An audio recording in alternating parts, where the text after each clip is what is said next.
Welcome to Champ Talk with Branden Hudson. We are back with another fine episode for our listeners. This episode is brought to you by Wealth Wave and Brittany Ballard. Shout out to Brittany. She's been a huge supporter of SBY MMA and Fitness, all of our events. She's a personal friend of mine. She is very, very knowledgeable on how to help you understand money, you to understand what to do with your money, and so on and so forth. Everyone in that is wealthier in the money space knows that you don't make money. It's not the money that you make is what makes you wealthy. It's the money that you invest and how you structure that, set that up.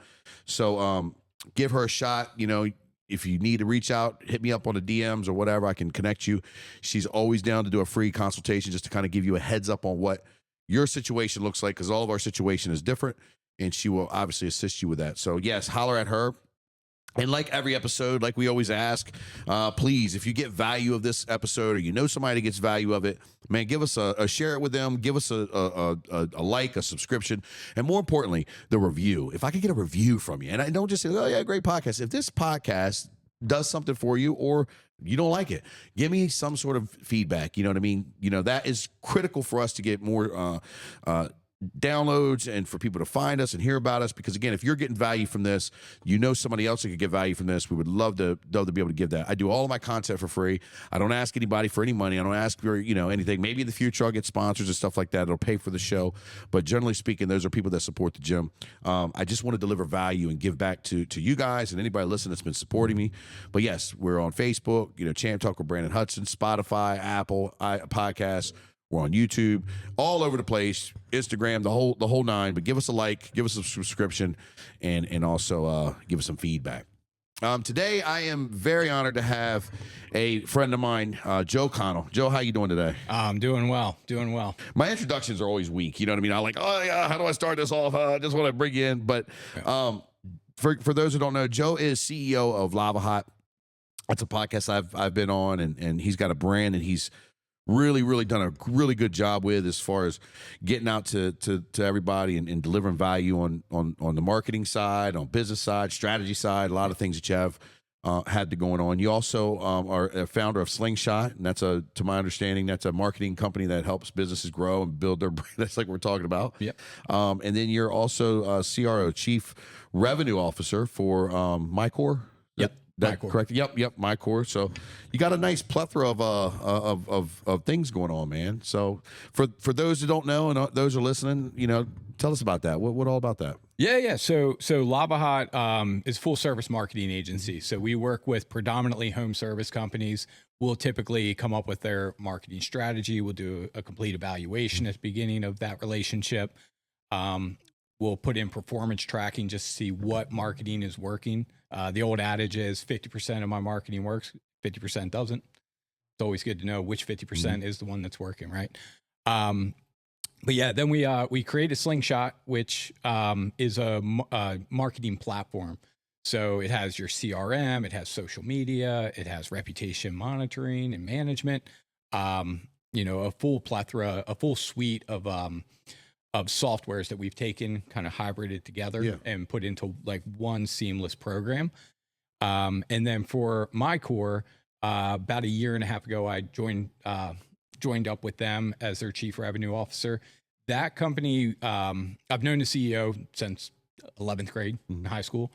And that helps. He's been doing some amazing things on what we would call like that HR side of the business. Or in that company, we call it profit share side, which is, the side of the house of a business where you're dealing with payroll, benefits, HR, employee compensation, things like that, right? Where I added into the mix was the marketing side. Yeah, so bringing the marketing side to it, we put a product together that we call Market Share, where we're helping businesses both, in essence, between the two sides, if you will. We're helping a company both attract and retain customers and attract and retain employees. Got it. That's awesome, man. I'm sure he's very happy with that adventure. Yeah. We're because you see so many people. Not to cut you off, but you see so many business owners.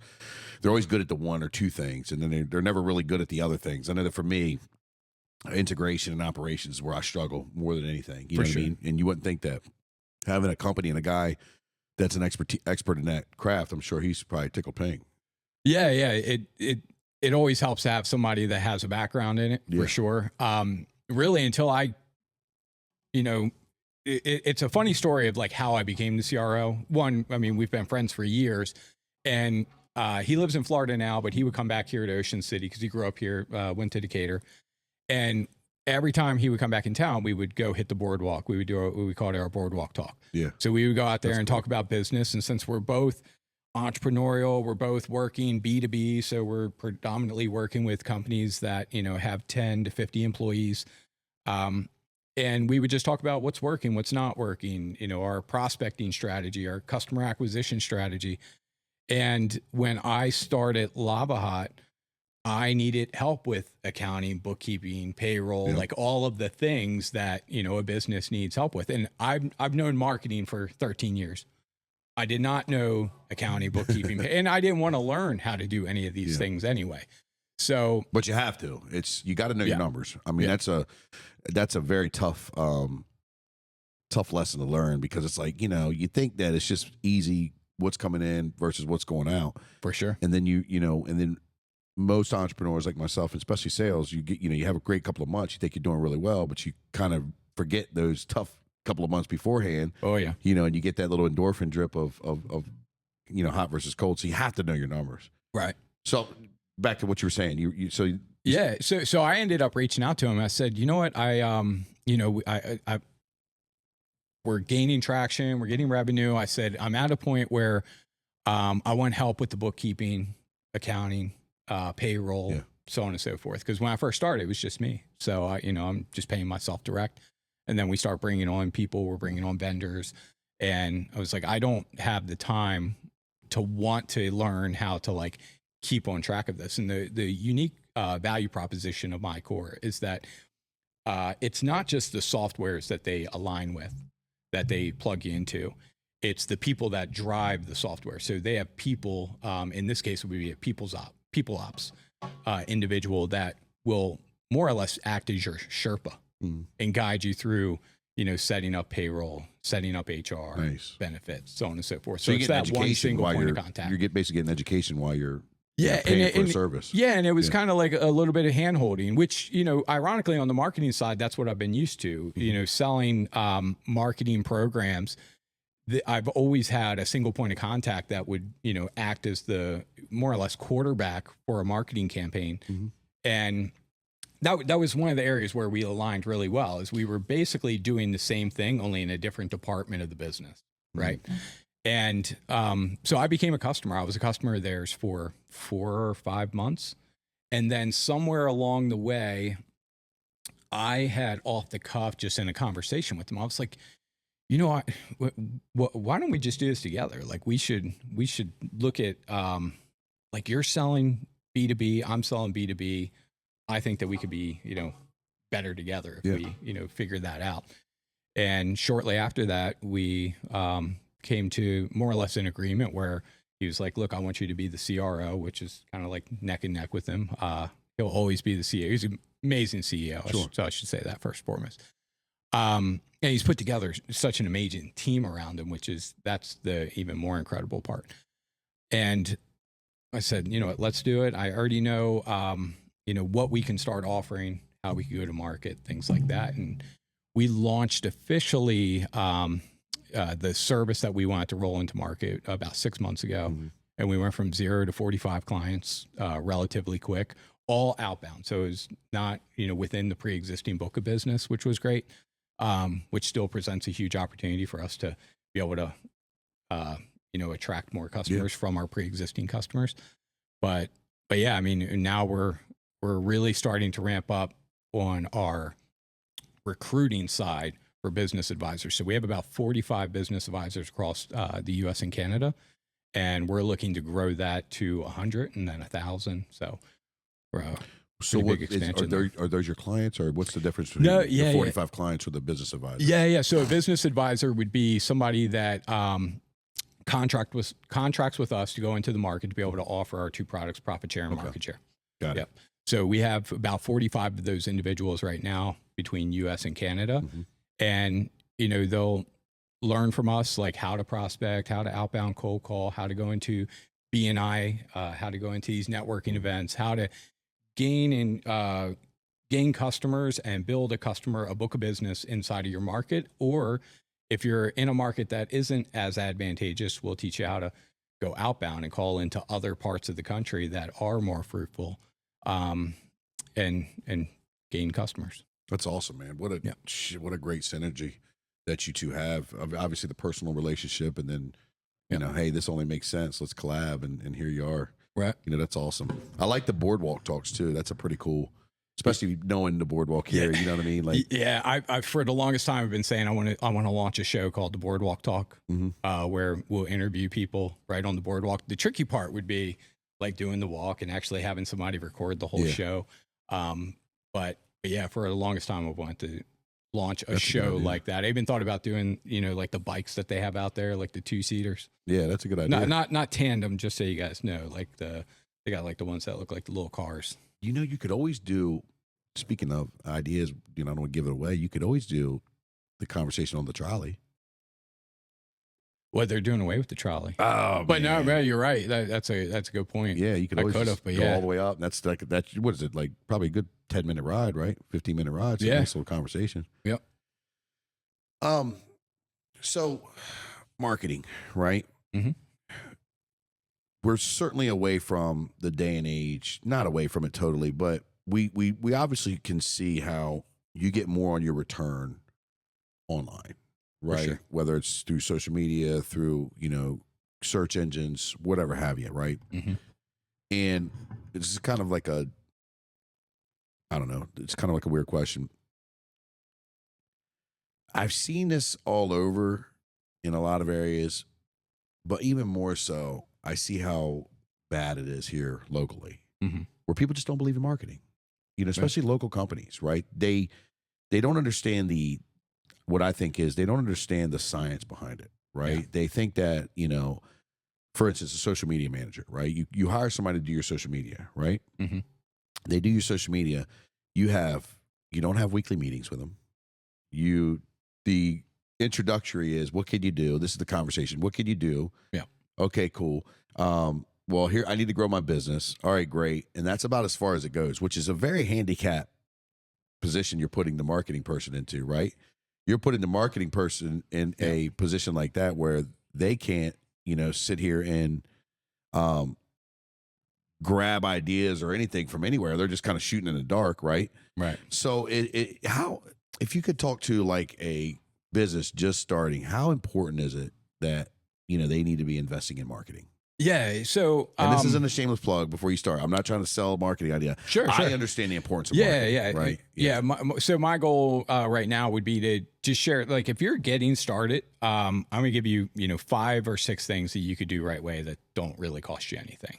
I always say, like, to set a solid foundation online, you have to have you have to have these things in place. The first one would be a website. Mm-hmm. Just getting started out, a lot of companies will go to, like the easy builders like Wix or Squarespace. Mm-hmm. There's a ton of different builders out there.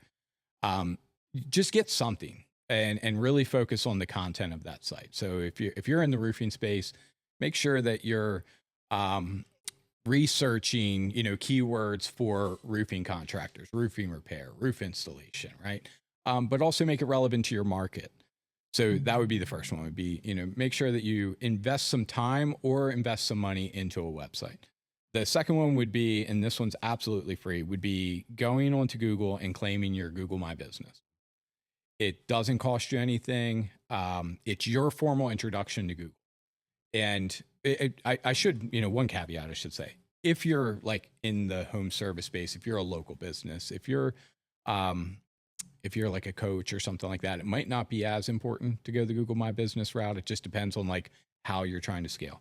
But Google My Business is usually going to be a pretty important factor. The next one would be to set up your social media accounts, Instagram, Facebook, TikTok, like all of these platforms. The beauty of them is they cost nothing.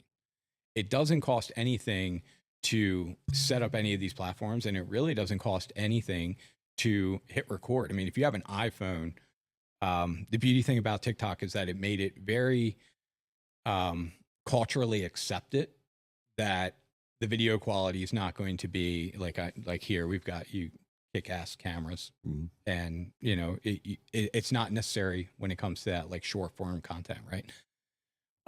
But yeah, setting up your social media platforms, claiming the rest of your listings. So oftentimes people will set up a Google My Business, but they won't set up like Bing and Yahoo and some of these other search engines that get a significant amount of traffic. And then the last one's reviews. Reviews are really what pushes that branding. It's what pushes your referrals, and ultimately it will push Google referring you as well in the search result. So like those would be 5 things that I would say, like if you're just getting set up, like take those 5 things and get those set up. And if building a website isn't something that you can do, there's so many options out there for people that can build a website.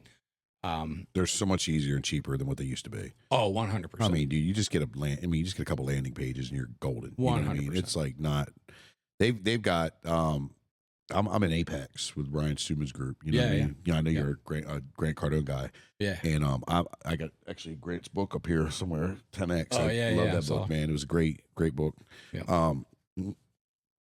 And I mean, Ryan offers phone sites, and phone sites is literally like it's almost like a coloring book for adults to be able to just make your own page. It's so easy, so simple. It gives you the format. Back when websites were back when our first website was built, it was like, I mean, it was just like the most time consuming thing and stuff like. It's so much different, so much cheaper. You know what I mean? But you definitely need that. On the reviews, I can't agree with you more on that.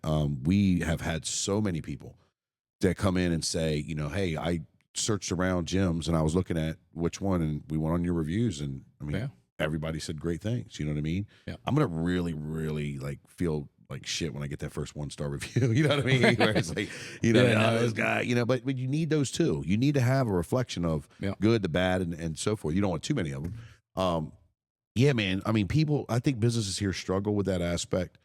And that's a very baseline thing getting started. I think once they get going, you talked about how the phone quality of your TikTok isn't as intricate as ours, but the key point is you need to get on video and get over that hump first. Like many people are like just so scared to hear them say, I'm over there with Branden at Brittingham, and we have agents that explain in very detail that you need to be on video to market yourself as a realtor.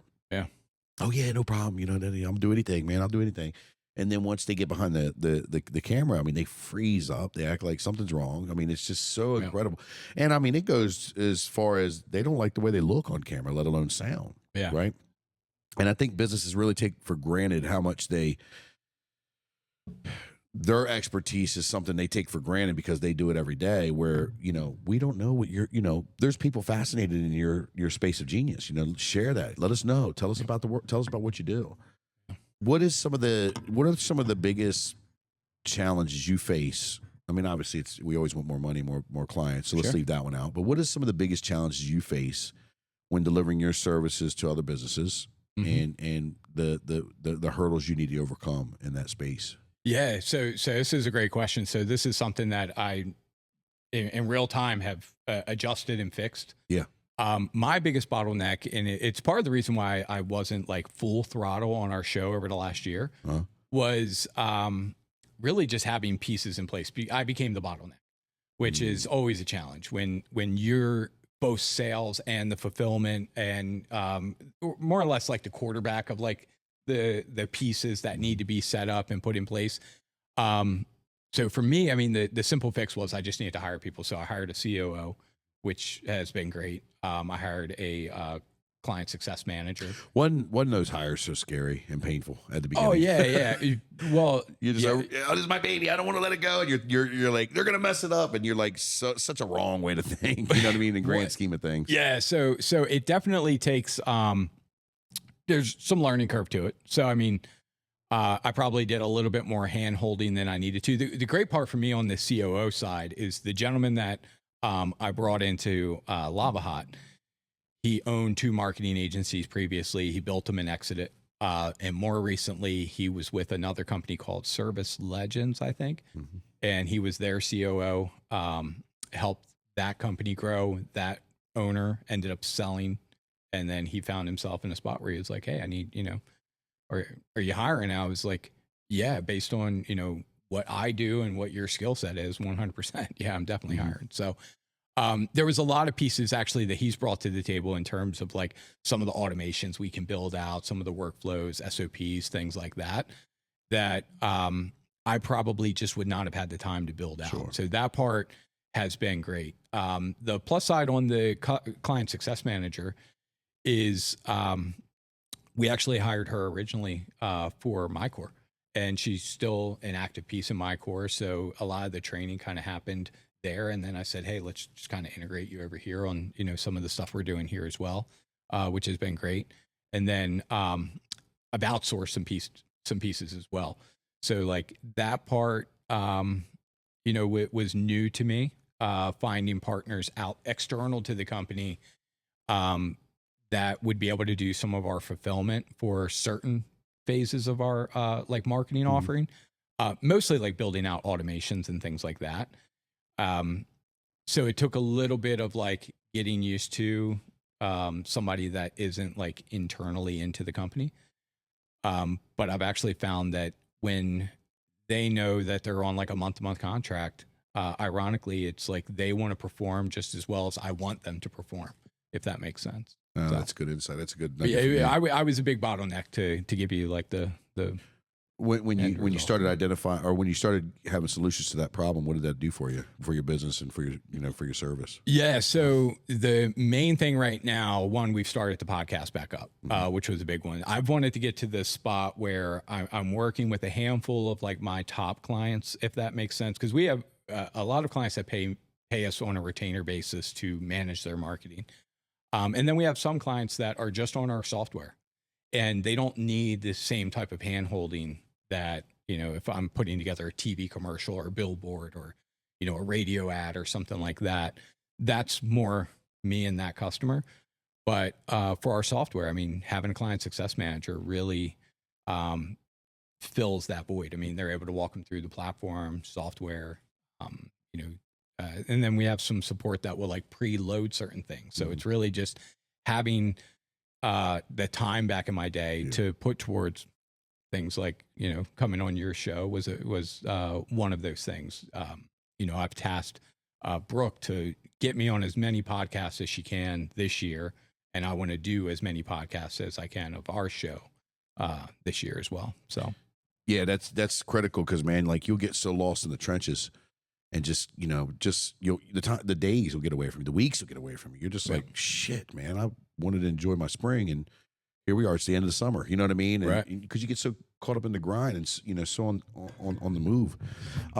You talked about Brooke, you know what I mean, your wife, and, she's doing a lot of things for you. How beneficial has it been to have a partner that supports you and is on the same page with you? Yeah. Because, I mean, what I used to love is I loved y'all's cold plunge videos, and, I loved like some of the things you were pushing each other, you know what I mean? And not that you're still not doing that. That was just like, I wish I could scroll as much as I wish, but I've got like a couple things I can do now.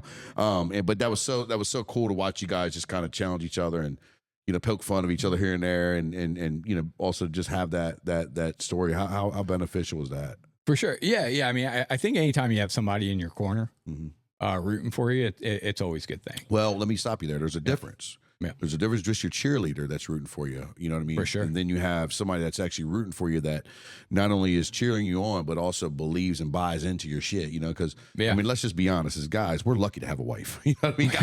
Guys don't realize that. We think that we're the cats, but really, we're lucky to have somebody that'll put up with our shit, deal with our, you know what I mean? That's the truth. Yeah. So, as you continue, like, that's a whole big different conversation. I think that's very obvious. What you guys have is that, duality of being able to support each other in ways that, look, we're on the same mission, we're on the same place, we're going the same direction. Here's what we bring to the table. Yeah. No. So, throughout the last like 10 years, as you mentioned, I'm a big follower of Grant Cardone. He was like the first like mentor that I kind of latched onto, and he would get questions all the time about him and Elena's relationship, like how do you cultivate and build a relationship like that? I'll be honest with you. I mean, me and Brooke weren't always like that. I think it was right around the time when I decided to just get into the type of activity that would warrant that type of follow.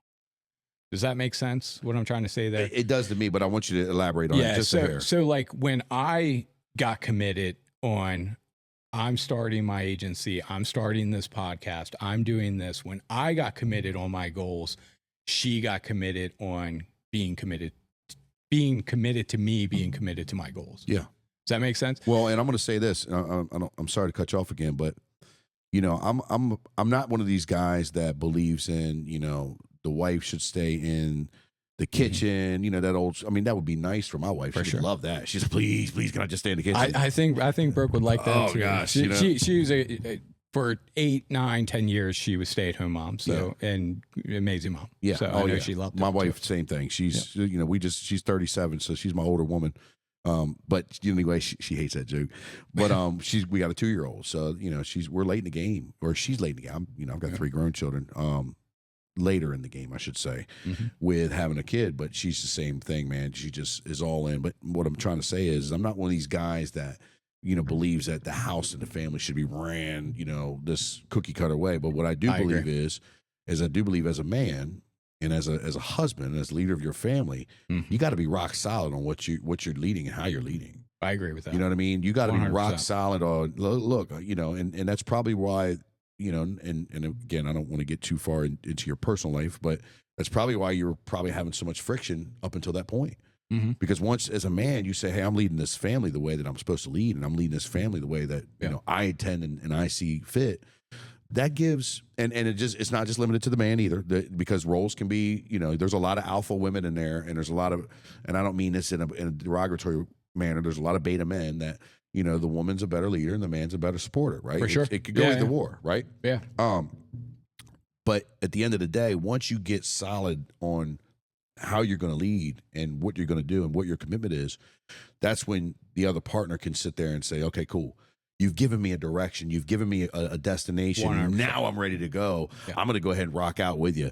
And what the beautiful part about that is, Joe, is all of a sudden you really see the magic in your partner, right? Sure. Because now they're not just along for the ride. Now, they're bringing shit to the table. They're creating innovative ideas. They're creating such a different role that they played and finding so much about themselves, right? It's not just, hey, we're going to support Joe and his, or Branden and his venture. Hey, we're going to support the family's venture. This just seems to be what my crazy husband or my crazy wife is figured out it's going to work, right? Because if you're an entrepreneur in our space, you're fucking crazy, right? We just figured out what they're going to do. I'm going to go ahead and rock out with that, and I'm going to be the best support system I can. And then all of a sudden, man, now that's when the real magic, I think, really starts to happen. You know what I mean? Yeah, 100%. Yeah, when I think about like back before like I launched a podcast and started the business and all that stuff, right? I had a pretty fulfilling career financially, but I don't think I didn't feel like I was growing the way that I wanted to. That was my biggest challenge, is that I wanted to be able to do more, produce more, and it wasn't doing it for me. And I think once I started the podcast, like that was the first like initial dig in, which sidebar on like the marketing thing. If you're thinking about starting a podcast, start the podcast. Yeah. Like it's such a great vehicle to be able to like get known. Like my whole agency blossomed because of just starting. Before I started the podcast, we probably did $250,000 in revenue. Before episode 1 was shot, just the promotion of it is, at the end of the day, all of it's about promotion. Like it just snowballs. But once I really got locked in, and here's what I say is 100% accountability. It was on me to make those decisions. Equally, like once I started the company, she was working for the bank, for a bank, and like she was miserable. Like she hated it. And so as quickly as possible, it was like, okay, well, how do we get you out of the bank and you can just come work in the company? Yeah. And because she spent the first part of her adult life as a stay-at-home mom, which is, an admirable thing. It's a tough gig, right? Yeah. You go from working 24 hours a day to now you got banker's hour. Give me a break. No wonder she was miserable. Right. So she needs purpose. Yeah, but I know for her, that is exactly it, 100%. purpose. So I know she was looking for purpose, and I think because of where she was age wise, she had like that, like, I don't know what I want to do for the, next 5-10 years or whatever it is. And I started to like nudge her in the direction of certain things within the agency that I thought she would be great at. And I would still say to this day, I probably think she's better at it than she may think she's at it. So I oftentimes have to highlight, like, look, like it. So for instance, she'll schedule social media posts for a lot of our clients. And every now and again, there will be one that was like off, or the client's like, hey, can we change that? And she'll beat herself up every now. I'm like, you scheduled all of these posts this month. And it was thankless because, the client doesn't reach out and say like, hey, the other 30 that you put out were amazing. You only hear about the one. Or thank you for the additional $7,000 a month of my revenue. You know what I mean? Right. I really appreciate that. You know what I mean? It's like, no, how can we get more? Right. And to be fair, I mean, for our clients, like, I'm not expecting, a thank you every time a post goes out. Right. But, for her, I have to reassure her that like, you're doing an amazing job at it, to the point where like, I really feel like she's grown enough in the space that she's been focused on for the last year and a half, that I actually want to move her out of that and just oversee a team that would just do that. Which is ultimately the goal anyway, of any position. 100%. Yeah. It's learn it and then figure out how can we replicate it? How can we coach it? That's awesome, man. Very inspiring for those that are listening. I hope that they hear, especially the couples that, are trying to do some entrepreneurship on their own, or just, one that's a business owner or a leader, and the other one just doesn't know their role. It can be very hard being the spouse, and they're really the thankless heroes that need more recognition of an entrepreneur, because it's like, dude, long hours, long days, 1,000 no's, you know what I mean? It's like, and you know what, today's such a good example of it too. So today, she actually told me, she was like, you got to film a day in a life, because this morning I had a commercial shoot, which really the day for LavaHot actually started at 6 a.m. because we needed to get all the scripts printed out. So she went to drove to the office, 6 a.m., printed out all the scripts so everybody would have a copy of the script. Then she got coffee, which is great. Then she put everything in folders for me. That way I would be able to give them out when I got to the shoot. I'm driving to the shoot. She then gets the kids ready, gets the kids off to school. Then she heads to the office, gets, knocks out a bunch of work, right? Then she says, hey, I want to come with you to this podcast shooting so I can capture content behind the scenes, get that whole deal. So like, Joe, I'm starting to think I should have had her on the show. Yeah. So for those that listen, she's right over there, so she's hearing it all. We're not talking behind her back or nothing. But no, like, I didn't. I guess I'll have the heart to tell her now. I got to the shoot, and I kind of feel bad about this, but the team is WBFC. The team, they had the scripts all printed out, ready to rock and roll. So I kind of felt bad, but I like that she was willing to do it. I mean, that's the thankless hero. That's the one that makes it happen. Yep. You talked about the podcast and launching the podcast. I can't agree with you more, man. I don't think I necessarily do my podcast the right way in regards to using this as a vehicle to drive in leads, right? First of all, I don't have anything to fucking sell you, right? Like I don't have a I don't have a B2B business. I'm here locally. Not saying I'm ruling it out or anything, but I don't utilize that. I just really thoroughly enjoy doing it. Like it's just something that I really enjoy doing it. Now, the catalyst to that is that during that, we had we had over like 100 episodes that we did. We did once a week, what I mean, that we did, leading up to the first 30 were god awful. I mean, it was fun. We were talking some shit, but I had no understanding of what I was doing, where I was going, how I was doing it. Right. Some episodes went an hour and a half long. You know what I mean? It was just like so many different things. I'd start on one tangent and be 6 million different directions on another. It was just like, and finally the guy that we were doing that we were at the podcast bar was like, look, dude, I could no longer. There was an episode that we did, and I started talking about the wildest shit. And he was like, dude, this is trash. I can't even put this out. I mean, it's funny, cool, but we need to figure this out, because if not, I can't take your money. And hats off to him, for giving me that advice. So we started structuring them a little bit better. And then we had that pause, right, where, I didn't have a podcast for some, for an unforeseen series of events.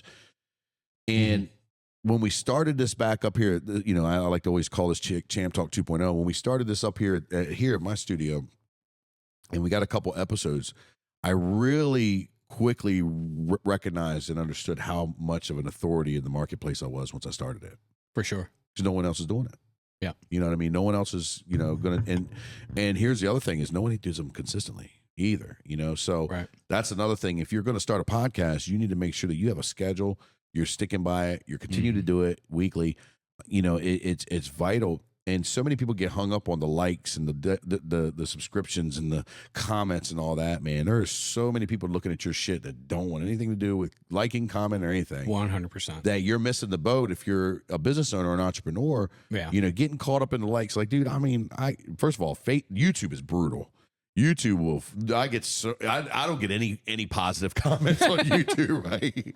And I love it, dude. It's funny to me. It's entertaining, Right. but YouTube's brutal.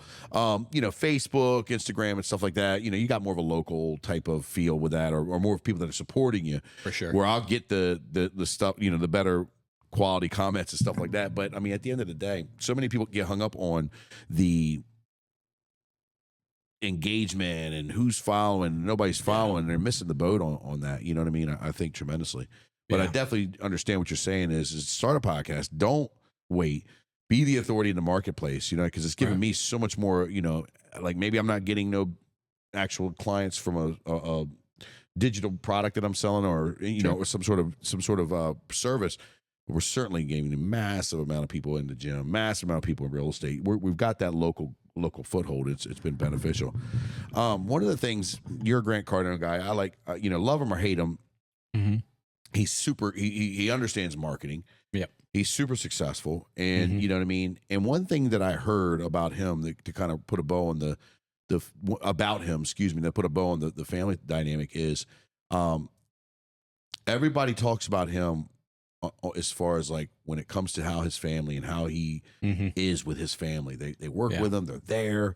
You know what I mean? He just that's really very obvious, not just on social media or on video, but behind closed doors and things like that.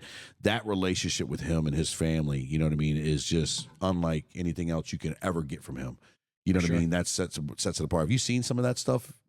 Being at the conferences and things like that. Yeah. So I've gone to a lot of his events, both like the big events like 10X Growth Con. I've been to quite a few of those where he has his girls get up there and they're presenting, they're doing the deal, which is really cool. And I've also been at his corporate office down there in Aventura, Florida, for more intimate settings, right? And he has his daughters in there all the time.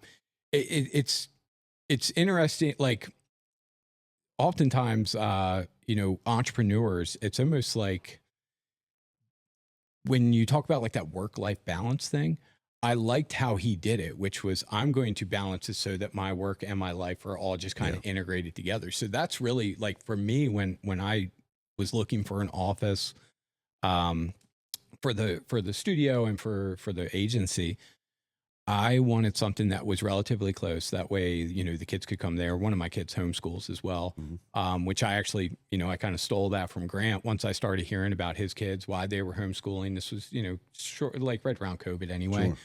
Sure. The success they were having with homeschooling, but then that flexibility of being able to like do certain things with them, that was really appealing to me.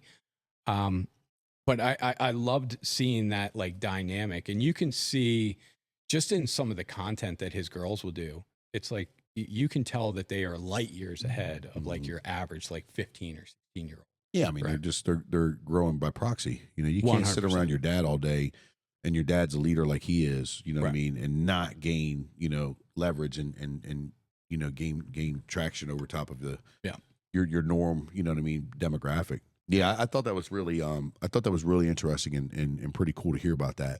Because he's got a little thing going on with Gary Brecka, and there's always the haters out there. There's always the shit that happens. You know what I mean? 100%. So you hear about all that stuff, and then to hear how he is with his children, especially being such a role where he's at. I mean, he's a very successful man. You know?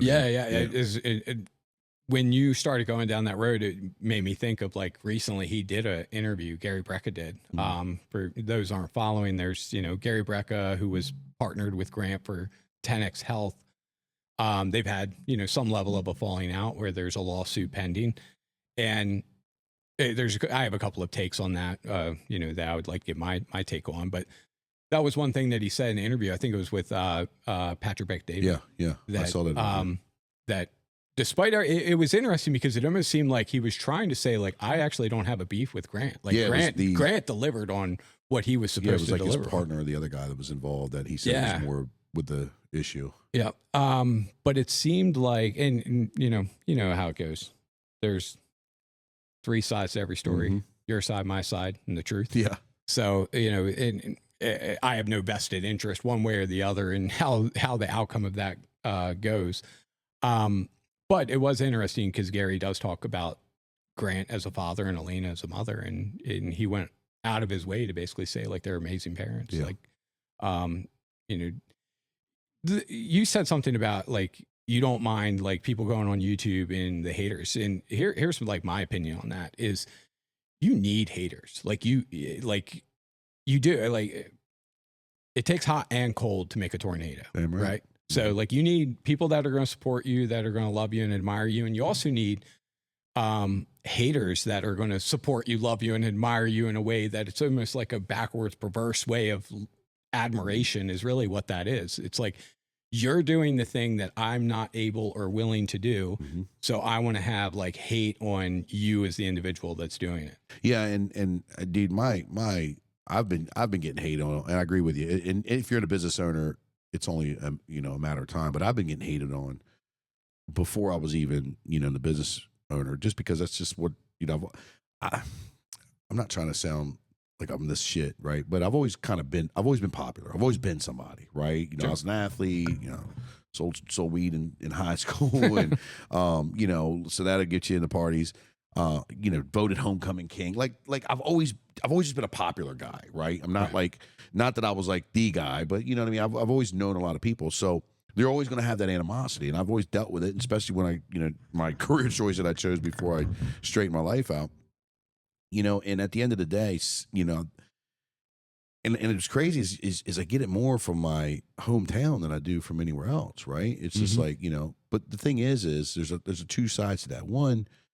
sometimes I create imaginary haters too. You know what I mean? Because I'm so accustomed to, when you'll hear comments like, man, they just don't want me to win. Who is they? Right? Who are you talking about? Right. 100%. And then, like, the other side of it is just because I'm getting feedback or getting criticism doesn't always mean it's in the form of hate. Yeah. It just might be something that I'm just not really doing correctly or I could improve on. And I think that what I've learned over the course of my life is I have to stop just wrapping everything up as hate, because that's a great motivator in the beginning of, whatever you're trying to do. That always motivates me to do things. But then eventually that type of motivation exasperates, right? That type of motivation runs out, so what motivates me now, is the people that I'm leading and the mission that I'm, on and the growth and things like that. The haters are always going to be there. That's kind of like level 1 of personal development in a way, you know what I mean? Or maybe it would be level 2, right? Excuse me.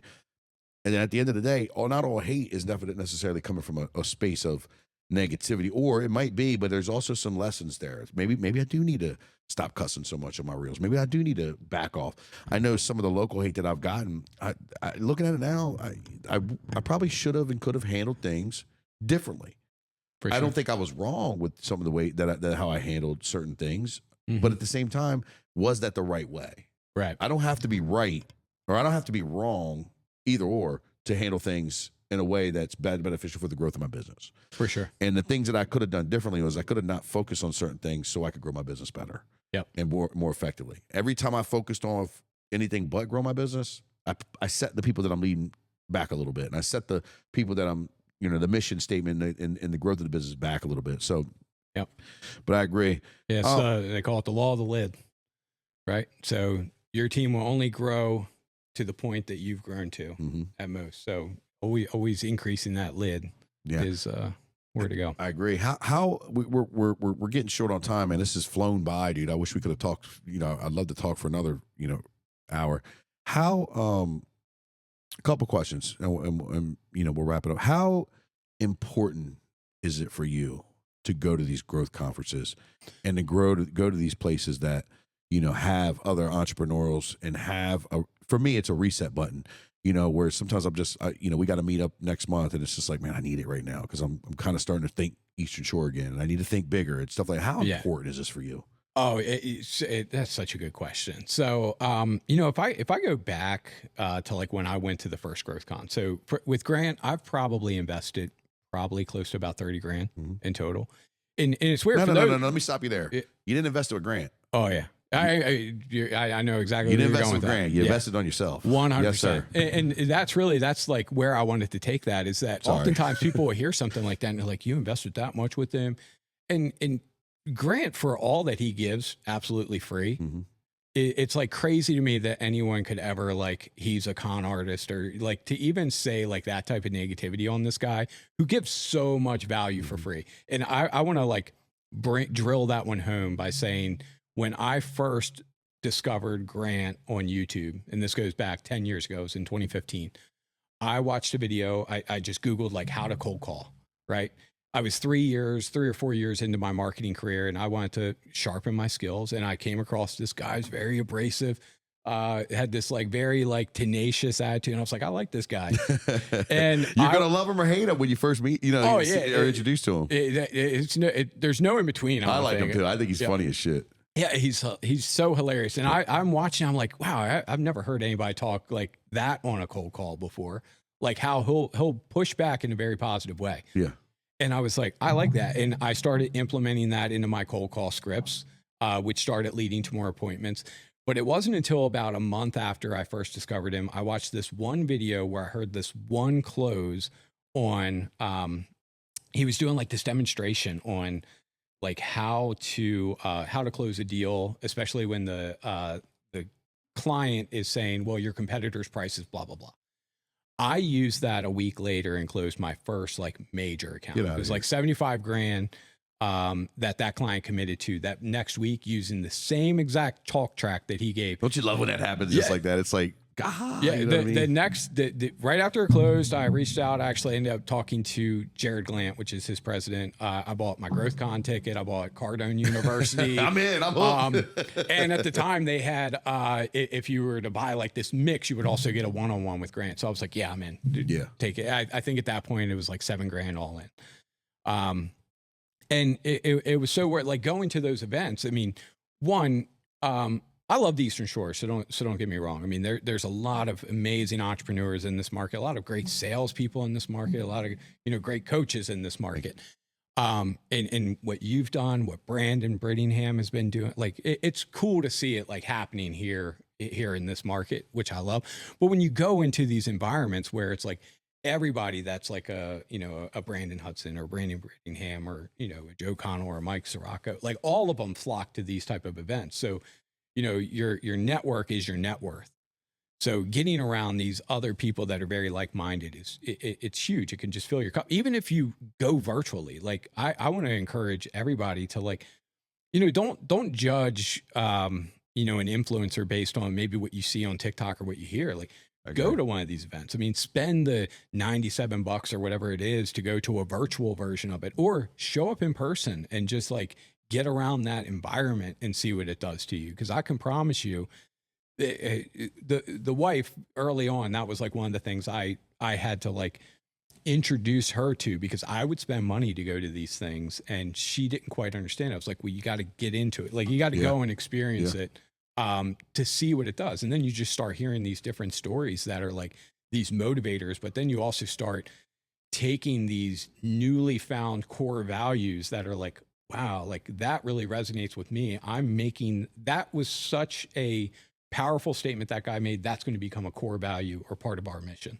And you find out that these people aren't these elite people. They're just like you and I.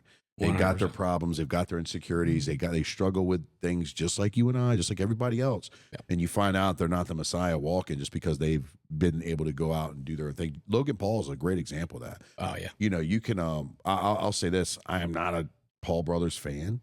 Yeah. I have way more admiration and appreciation once I heard Logan Paul speak. He was like on a Q&A interview style. Mm-hmm. Brilliant marketer, brilliant, guy in business. They know what they were doing, and they know exactly what they're doing, and they're very intentional with what they put out on social media, and it's worked. I mean, look at and what happens is when you see that stuff in real time, like you're saying, it's like, oh shit, my judgment mindset is on. My judgment, the way that I'm just judgy. You know what I mean? Yeah. And you start fixing your shit, and then you understand like it's probable, not possible. It's probable for everybody once you do these things. Yeah. Last question, because we're about 10 minutes over. One thing I want to say about the Paul brothers, and not just them, but individuals like them.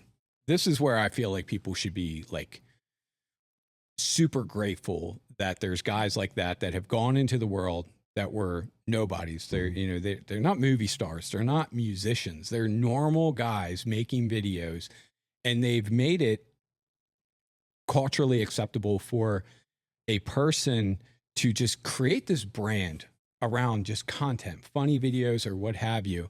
And then that turn into major brands like what you see the Paul brothers doing, or Mr. Beast is a great example. Yep. Like what they're doing to be able to take this brand equity that they've built by just entertaining people without being a movie star, without, all the you go back 10, 15 years ago where like, if you're in the music industry, you needed to have a manager. You needed to have like all these things. Maybe you had to go to a certain school to become an actor. And now like there's every day, Joe on the go that is, they're making content and they're making like a real substantial income. And I think it's off the backs of like, those are the type of people that paved the way. Yeah, originally. 100%. And not only that, they're employing so many people and families. Like, let's not forget about those machines need employees. 100%. So they are, and the other side of it is so many people just look at the finished product. Yeah. They don't understand the countless upon countless hours of Vine videos and YouTube videos and all this shit that they were just throwing at the wall to see what stuck that paid off one day. You know what I mean? And that's the interesting side about being on, having your own podcast, getting on social media, building your brand. Like, you don't have to so many people overthink it. You don't have to be this crazy, intricate, Jake Paul or, Andrew Tate or any of these other guys. You could just be you. You will have a audience for whatever you're into. I always say this, and this is such a horrible analogy, but it's people, we got our little things that we like in the bedroom, right? And most of the time, here we go. This is where Joe's like, I should have been here. But most of the time, there's a lot of issues in couples with couples in the sexual department because they don't know how to tell their partner what they like. They're embarrassed or ashamed or they think it's dirty, icky, whatever they've been conditioned to think, right? And there's probably some things that are icky. I mean, shit, I know there was some German stuff out there years ago. That's not too cool, right? But let me explain something to you about your sickest little, darkest little sexual secret that you, within not violating human rights, there's magazines, books, and things dedicated to that. You're not alone, right? So you know where I was going with it. So at the end of the day, we have an audience for everybody, and we need your space of genius, and we need you to bring what you bring to the table to inspire, to trade. And you don't have to have millions of followers to do it. I'd much rather have 5,000 followers on Facebook, of which I do a business with 2,000 of those, than 1 million followers and I do business with 1 or 2. You know what I mean? Like, think about that. There was an analogy: if 10 people had died in a car accident here locally, in a bus accident, that would be a major deal, right? So those 10 followers that you get, make sure you appreciate them, like them, and be thankful that you have those that you can affect 100%. And impact. All right, last thing, man.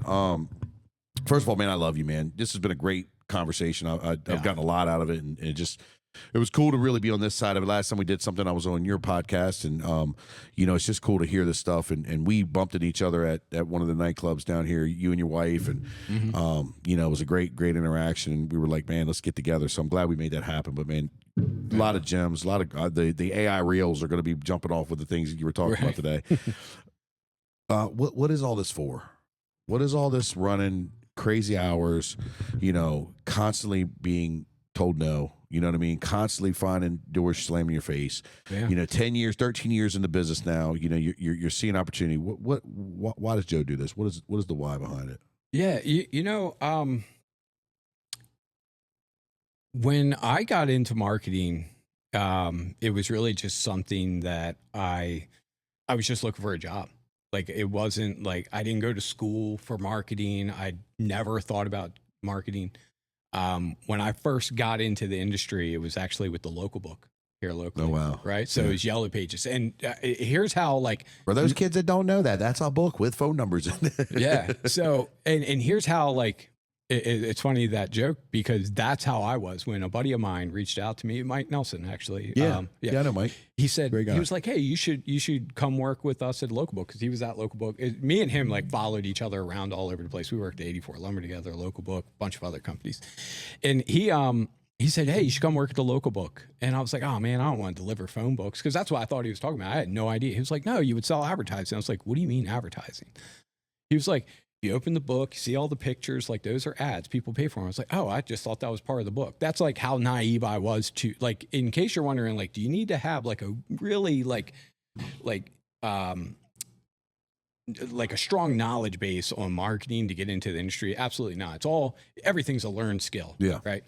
So the moment I got into it, I fell in love with it. Like, I loved going in and meeting with a business owner and talking about what it is they're trying to accomplish, then putting together game plans to try to help them accomplish those goals.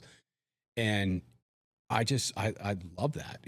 I don't know why. So, like, I don't know, maybe it's just a way that I'm able to express a certain level of creativity that I've really loved. Now, if I go 13 years, like, why would I, start a company and go that route? I think I want to be able to help as many people as possible, and like two sides of it. So, I don't know if it was because I grew up, my mother and my father were both drug addicts, right? So my father, who passed away when I was 15, I had, I can think of on my hand that many times that I probably spent time with him, right?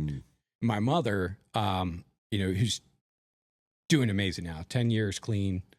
She's had some, she had a previous stint where she went 10 years clean and then a back injury. If you're familiar with that type of story, but she's, I guess, 11 years clean now, crushing it in real estate, investing in real estate. So I'm really proud of her. Awesome.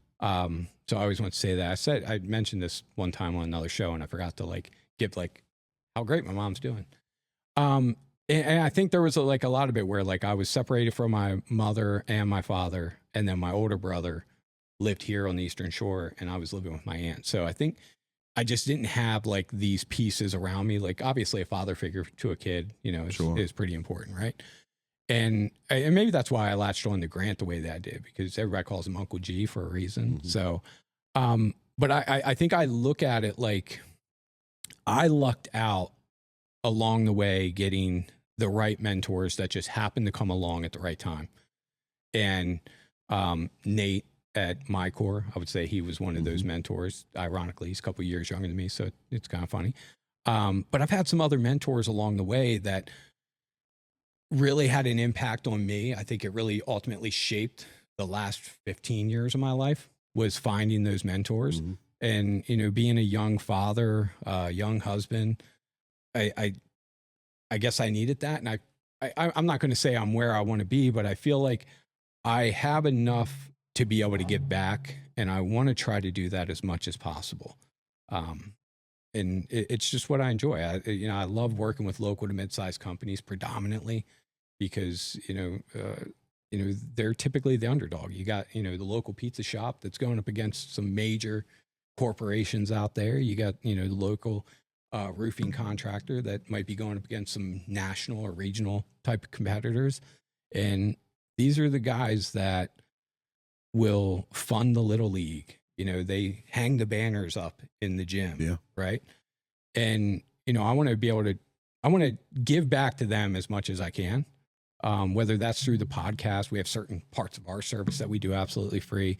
And then obviously there's the paid side where, we'll help and come in and consult and all that jazz. But it just, it's something I just fell in love with, which I think is unique. I think when you can find something that you just really, really enjoy, and, you can also provide for your family, you can build a company.